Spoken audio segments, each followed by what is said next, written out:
ఈ పంచే కార్యక్రమాన్ని మేము కస్టోడియన్స్ గా ఈ పంచే కార్యక్రమాన్ని మీ డబ్బుల్ని మేము పంచే ఈ రైతు భరోసా కింద ఇచ్చేదాన్ని ఏ రకంగా ఎవరికి ఏ స్థాయిలో ఎట్లా చేస్తే బాగుంటుంది అనేటువంటి ఆలోచన మీ అందరి దగ్గర నుంచి ఆలోచన తీసుకొని వాటికి అనుగుణంగా 10 జిల్లాల నుంచి వచ్చినటువంటి సమాచారంతో అంతిమంగా మేము ఒక రిపోర్ట్ తయారు చేసి శాసనసభలో ఒకరోజు చర్చగా పెట్టి ప్రజలందరి అభిప్రాయం ఈ రకంగా ఉంది, సభలో మీ అందరి అభిప్రాయం కూడా ఏంటని అని రాజకీయ పార్టీలు అందరి అభిప్రాయాలు తీసుకుని అంతిమంగా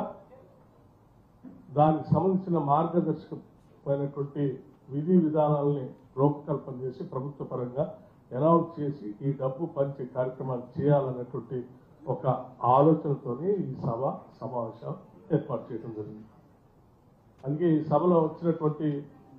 మిత్రులంతా కూడా వివిధ రాజకీయ పార్టీలకు సంబంధించిన నాయకులు ఉన్నారు, రైతులు ఉన్నారు, వివిధ వర్గాలకు సంబంధించినటువంటి వాళ్ళు ఉన్నారు. అందరికీ నేను ఒకటే విజ్ఞప్తి చేస్తున్నాను, మీరు చెప్పేటువంటి సలహాలు సూచనలు అన్నీ కూడా క్లుప్తంగా ఎక్కువ సమయం తీసుకోకుండా, ఎందుకంటే చాలా మందితో మాట్లాడించాలి కాబట్టి క్లుప్తంగా 1, 2, 3, 4, 5 ఈ రకంగా చేస్తే బాగుంటుందని మీ అనుభవ రీత్యా రైతాంగ సోదరుల్ని మిగతా వాళ్ళందరినీ చెప్పాలనుకున్నటువంటి వాళ్ళందరూ కూడా ఆ స్థాయిలో చెప్పవలసిందిగా కోరుతూ ఈ సమావేశం పూర్తయ్యేంత వరకు ఇది ఎందుకంటే చాలా గంభీరమైనటువంటి సమస్య, మనం తీసుకునేటువంటి నిర్ణయం కూడా చాలా ప్రధానమైన నిర్ణయం.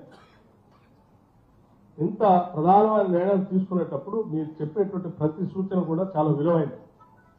అంత విలువైన సూచనలు ఇచ్చేటప్పుడు సభ కూడా చాలా గంభీరంగా జరగాలనేది మా అందరి ఆలోచన. సభ పూర్తయ్యేంత వరకు అక్కడ ఇక్కడ లోకల్గా ఉన్నటువంటి వాళ్ళు ఎక్కువగా మిగతా అక్కడ ఇంటర్నల్ డిస్కషన్స్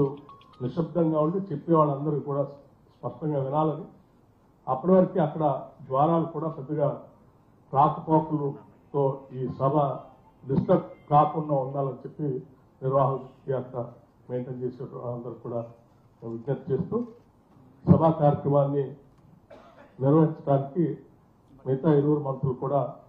కొన్ని సలహాలు సూచనలు చేస్తారు. దానికి అనుగుణంగా ముందుకు పోవటానికి నడిపించవలసిందిగా జిల్లా కలెక్టర్